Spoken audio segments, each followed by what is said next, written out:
Tre amiche si incontrano. La prima: "Ah, lo sapete, ho appena conosciuto un ragazzo e penso sia un dottore." Ah, un dottore? Cosa te lo fa pensare? Perché siamo usciti anche ieri sera a cena insieme e lui mi tocca di qua, mi tocca di là, mi palpa e senz'altro è un dottore. Ah, però, la seconda: "Anch'io ho appena conosciuto un ragazzo e penso sia un avvocato."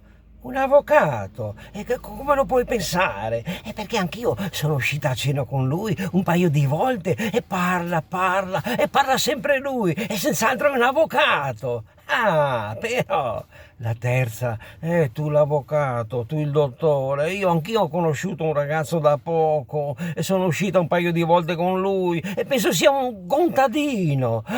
Un contadino? Ma cosa te lo fa pensare? Ogni volta che gli infilo la mano nella tasca dei pantaloni, ha una pannocchia.